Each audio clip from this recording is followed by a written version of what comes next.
కొరింథీయులకు రాసిన 2వ పత్రిక 12వ అధ్యాయము 9వ వచనాన్ని చూసినప్పుడు 12వ అధ్యాయం 9వ వచనం చూసినప్పుడు, అందుకు నా కృప నీకు చాలును, బలహీనత యందు నా శక్తి పరిపూర్ణమగుచున్నదని ఆయన నాతో చెప్పాను. కాగా క్రీస్తు శక్తి నా మీద నిలిచి ఉండు నిమిత్తము విశేషముగా నా బలహీనతల యందే బహు సంతోషముగా అతిశయ పడుదును. నేనెప్పుడు బలహీనుడనో అప్పుడే బలవంతుడను గనక క్రీస్తు నిమిత్తము నాకు కలిగిన బలహీనతలను, నిందలలోనూ, ఇబ్బందుల్లోనూ, హింసల్లోనూ, ఉపద్రవ్యముల్లోనూ నేను సంతోషించుచున్నాను.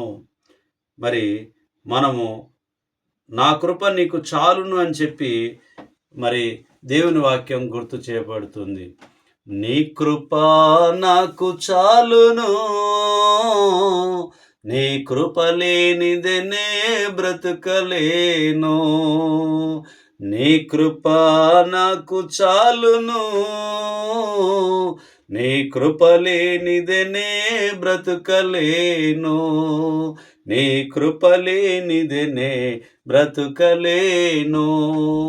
ఆయన కృప మనకు చాలును కాబట్టి ఆయన కృప యందు బ్రతికేటటువంటి వారిగా మనం ఉండాలి. ఈ లోకంలో ఉన్న ప్రతి బలహీనతల నుంచి ఎప్పుడు నేను బలహీనుడనో అప్పుడు నేను బలవంతుని అని చెప్పి గుర్తు చేయబడుతుంది. క్రీస్తు శక్తి వలన, క్రీస్తు వాక్యం వలన అని చెప్పబడుతూ ఉన్నాడు పౌలు గారు. మనం కూడా ఆ యొక్క నిశ్చయత కలిగి, ఆ యొక్క పద్ధతిని బట్టి, క్రమాన్ని బట్టి మనం నడుచుకునేటటువంటి వారిగా మనం ఉండాలి. 13వ అధ్యాయము 4వ వచనాన్ని చూసినప్పుడు, బలహీనతను బట్టి ఆయన సిలువ వేయబడిన గాని దేవుని శక్తిని బట్టి జీవించుచున్నాడు. మేమును ఆయన యందుండి బలహీనులమై ఉన్నాము గాని మీ ఎడల దేవుని శక్తిని బట్టి ఆయనతో కూడా జీవము గలవారమై ఉన్నాము. జీవము గలవారమై ఉన్నాము. ఆయనతో కూడా జీవము గలవారమై ఉన్నాము. జీవించుచున్నావన్న పేరు ఉన్నది, మృతుడవే నీవు మృతుడవే. ఈ లోకానుసారంగా జీవిస్తున్నటువంటి పేరు మాత్రం మనకుంటే మృతులుగానే మనము దేవుని లెక్కలో మనం ఉంటాం. కానీ మరి క్రీస్తు నందు ఉన్నటువంటి మనము మరి జీవము కలిగినటువంటి వారిగా ఉండాలని చెప్పి దేవుని వాక్యం మనకు పౌలు గారి ద్వారా గుర్తు చేయబడుతూ ఉన్నది. తిమోతికి రాసిన తిమోతి మొదటి పత్రిక 5వ అధ్యాయము, తిమోతి మొదటి పత్రిక 5వ అధ్యాయము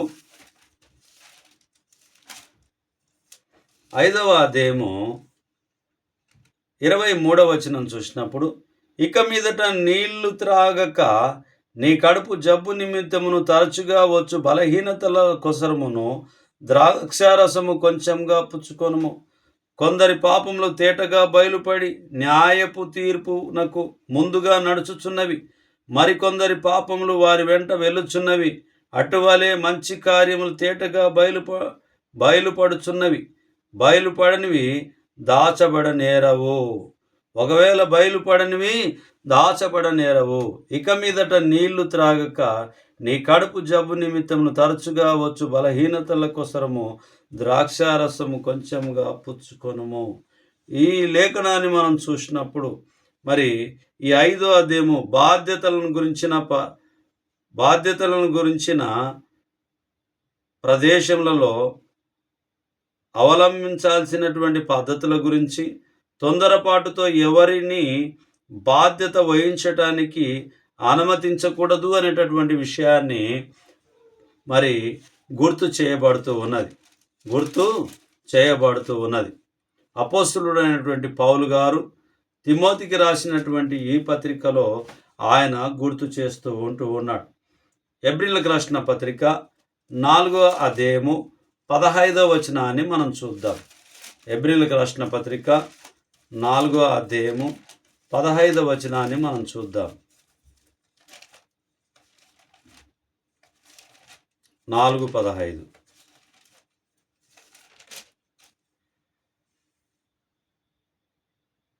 నుంచి చదువుదాం. ఆకాశ మండలం గుండా వెళ్ళిన దేవుని కుమారుడైన యేసు అను గొప్ప ప్రధాన యాజకుడు మనకున్నాడు గనక మనం ఒప్పుకొనిన దానిని గట్టిగా చేపట్టుదాం. మన ప్రధాన యాజకుడు మన బలహీనతల యందు మనతో సహానుభావము లేనివాడు కాడు గాని సమస్త విషయంలోనూ మన వలనే శోధింపబడినను ఆయన పాపము లేనివాడుగా ఉండెను. గనుక మనము కనికరింపబడి సంయోచితమైన సహాయము కొరకు కృప పొందినట్లు ధైర్యంతో కృపాసనం నొద్దకు చేరుదము. మరి క్రీస్తునందు మనము కృపాసనము దగ్గరికి చేరే వారిగా ఉండాలని చెప్పి, ఆయన మన ప్రధాన యాజకునిగా క్రీస్తు ఉన్నాడనేటటువంటి విషయాన్ని మనం గుర్తెరిగి ముందుకు కొనసాగాల్సిందిగా ప్రభునామమున మనవి చేస్తూ ఉన్నాం. 7వ అధ్యాయం హెబ్రీయులకు రాసిన పత్రిక 7వ అధ్యాయము 27-28 చూసినప్పుడు, ధర్మశాస్త్రము బలహీనతల గల మనుషులను యాజకులుగా నియమించును గాని ధర్మశాస్త్రమునకు తర్వాత వచ్చిన ప్రమాణపూర్వకమైన వాక్యము నిరంతరమును సంపూర్ణ సిద్ధి పొందిన కుమారుని నియమించను గనక ఈయన ఆ ప్రధాన యాజకుల వలె మొదట తన సొంత పాపముల కొరకు తర్వాత ప్రజల పాపముల కొరకు దినదినము బలులను అర్పించవలసిన అవసరము గలవాడు కాడు. తన్ను తాను అర్పించుకున్నప్పుడు ఒక్కసారే ఈ పని చేసి ముగించును. ఆయన ఒక్కసారే ఈ పని చేసి మన పాపములన్నిటిని కూడా ముగించి వేసి ఉంటూ ఉన్నాడు. కాబట్టి ఆయనే మన బలహీనతలను వహించుకొని మన రోగములను ఆయన భరించను అనేటటువంటిది మనము గుర్తు చేసుకుంటున్నాం. పేతురు మొదటి పత్రిక 3వ అధ్యాయము 7వ వచనాన్ని మనం చూసినప్పుడు, అటువలే పురుషులారా జీవమును కృపావరములలో మీ భార్యలు మీతో పాలివారై ఉన్నారని ఎరిగి ఎక్కువ బలహీనమైన ఘటమని భార్యను సన్మానించి మీ ప్రార్థనలకు అభ్యంతరము కలగకుండునట్లు జ్ఞానము చొప్పున వారితో కాపురము చేయుడి. భార్యలతో జ్ఞానముతో కాపురము చేయమని చెప్పి, వారు బలహీనతల నుండి ప్రార్థనల వైపు దేవుని వైపు మనం జ్ఞానముతో నడిపించుకోవాలనేటటువంటి మాటను మరి గుర్తు చేయబడుతూ ఉన్నది. యోబు గ్రంథంలో మరి 4వ అధ్యాయంలో 3వ వచనంలో మనం చూస్తే,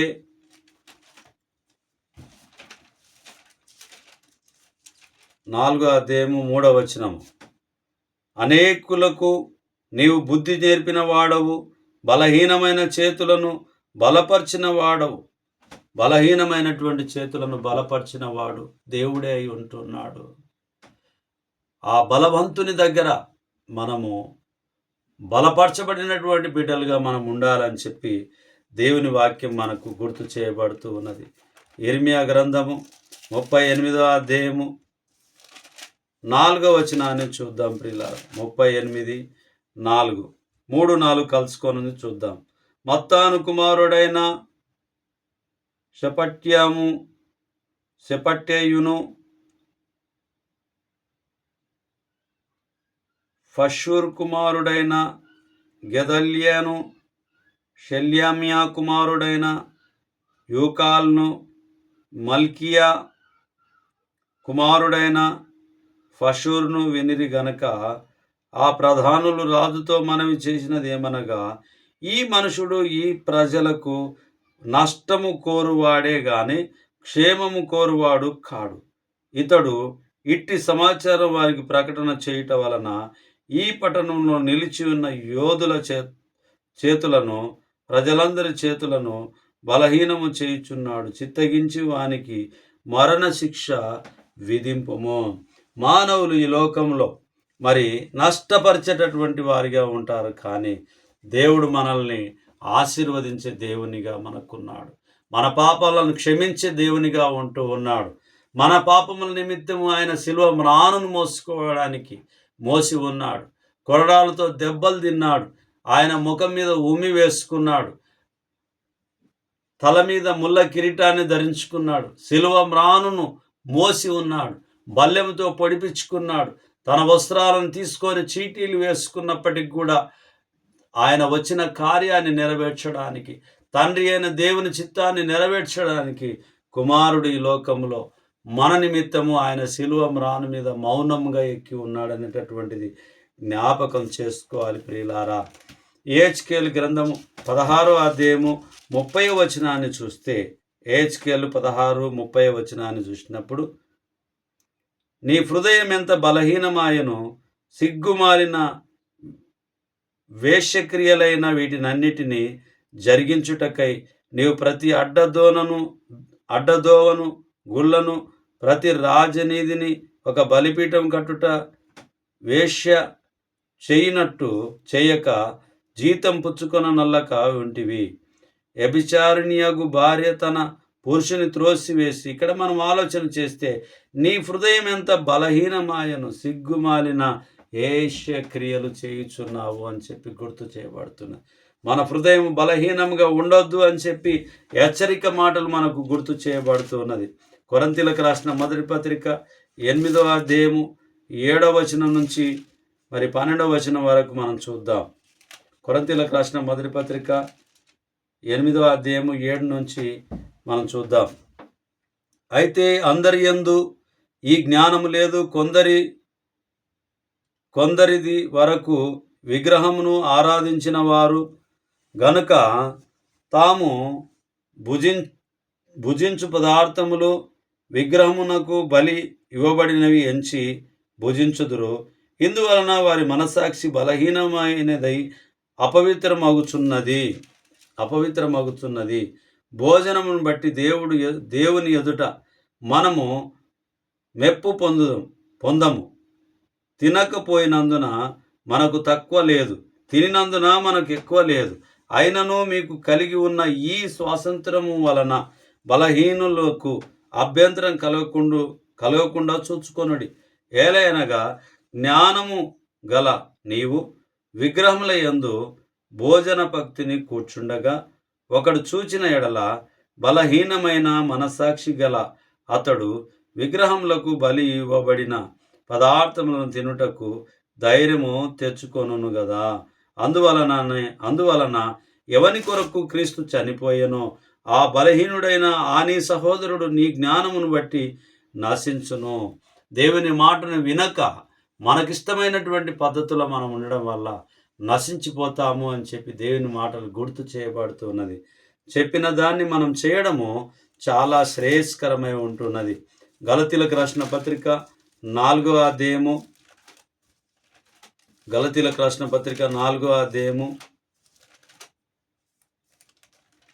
9వ వచనాన్ని మనం చూస్తే 4:9 మనం చూసినప్పుడు 8 నుంచి చూద్దాం. ఆ కాలమందైతే మీరు దేవుని ఎరగని వారై నిజమునకు దేవుళ్ళు కాని వారికి దాసులై ఉంటిరి గాని ఇప్పుడు మీరు దేవుని ఎరిగిన వారును మరి విశేషంగా దేవుని చేత ఎరగబడిన వారునై ఉన్నారు గనక బలహీనమైనయు నిష్ప్రయోజనమైనయునైన మూల పాఠముల తట్టు మరలా తిరగనేల, మునుపటి వలె మరలా వాటికి దాసులై ఉండగోర నేల. మీరు దినములను, మాసములను, ఉత్సాహ కాలములను, సంవత్సరములను ఆచరించుతున్నారు. మీ విషయమై నేను పడిన కష్టం వ్యర్థమైపోవునేమో అని మిమ్మును గురించి భయపడుచున్నాను. అపోస్తలుడైనటువంటి పౌలు గారు గుర్తు చేస్తూ ఉన్నాడు. గలతీలకు రాసిన పత్రికలో 4వ అధ్యాయంలో 9వ వచనంలో, నేను మీ కొరకు పడినటువంటి ప్రయాసం ఒకవేళ వ్యర్థమైపోవునేమో, కాబట్టి జాగ్రత్తగా ఉండమని చెప్పి, క్రీస్తునందు ఉండమని చెప్పి, సత్యమందు ఉండమని చెప్పి, మరి సత్యమందు ప్రతిష్ఠింపబడాలని చెప్పి దేవుని మూలమైనటువంటి పాఠముల తట్టు తిరిగి దేవుని చిత్త ప్రకారంగా మనం ముందుకు కొనసాగులాగున మరి వాక్యం ఏదైతే బోధిస్తూ ఉందో, వాక్యం ఏదైతే మనకు చెప్పబడుతూ ఉందో వాటి ప్రకారంగా మనం నడుచుకోవాలని చెప్పి క్రీస్తు యేసునందు అపోస్తలుడైనటువంటి పౌలు గారు గుర్తు చేసి ఉంటున్నారు. ఈ రాత్రి కాలమందు ఆ యొక్క వాక్య భాగాలను నేను మీకును గుర్తు చేస్తున్నా, నా కుటుంబానికి నేను గుర్తు చేసుకుంటున్నాను. శ్రద్ధగా వాక్యం విన్న మీ అందరికి ప్రభువు నామమున వందనాలు. చిన్ని ప్రార్థన చేసుకుందాం. కనికర సంపన్నుడా, దయగలిగిన తండ్రి, మీ పరిశుద్ధమైన నామాన్ని బట్టి మీకు వందనాలు. ఈ రాత్రి కాలమందు వాక్యాన్ని బోధించుకొని ఈ రాత్రి నేను ముగించుకొనుచుండగా, ఈ రాత్రి కాలమందు పడుకొనుచుండగా మంచి నిద్రను మీరు దయచేయమని ప్రార్థిస్తూ ఉన్నాము. మీ చిత్తమైతే ఉదయకాలమందు లేచి ప్రార్థన చేసుకొని మిమ్మల్ని మహిమపరిచే భాగ్యాన్ని మాకు అనుగ్రహించమని ప్రార్థిస్తూ ఉన్నాం. ఈరోజు మా పనులలో, మా ప్రయాణముల్లో మీరు తోడుగా ఉండి మాకు సహాయం చేసినందుకు వందనాలు చెల్లిస్తూ ఉన్నాం. మీ చిత్తం మా పట్ల జరిగిస్తున్నందుకు మీకు వందనాలు చెల్లిస్తున్నాం. అలాగున్నే మా ప్రియులందరినైనా 298 మంది సబ్స్క్రైబ్ చేసుకొని మీ వాక్యాన్ని వినగలిగినటువంటి వారు, విశ్వసించేటటువంటి వారు, గ్రహించేటటువంటి వారు నైనా ఉంటూ ఉండగా వారినందరినీ నాయన మీరు దీవించి ఆశీర్వదించి మీ మహిమైశ్వర్యాన్ని మాకందరికి మీరు అనుగ్రహించి మీరు మహిమ పొందమని, మీరిచ్చినటువంటి ఈ భాగ్యాన్ని మిమ్మల్ని మహిమపరచడానికి మాకు ఇచ్చి ఉంటున్నారని మేము గ్రహిస్తూ మిమ్మల్ని మహిమపరుస్తూ మేము ఆ జీవితంలో ముందుకు కొనసాగడానికి మా అతిక్రమముల నిమిత్తమే, మా యొక్క పాపముల నిమిత్తమే మీరు మౌనముగా ఉండి శిలువ మ్రానును మోసి మా పాపములు క్షమించినందుకు వందనాలు చెల్లించుకుంటూ ఈ మనవులు మీ కుమారుడు మా ప్రాణరక్షకుడు మాకై మరణం పొంది సమాధి చేయబడి తిరిగి లేచిన నజరేయుడైన యేసుక్రీస్తు అతి పరిశుద్ధమైన నామంలో బ్రతిమాలి అడిగి వేడుకొని ప్రార్థించుచున్నాము తండ్రి. ఆమేన్. ఆమేన్. అందరికి ప్రభు నామంన వందనాలు.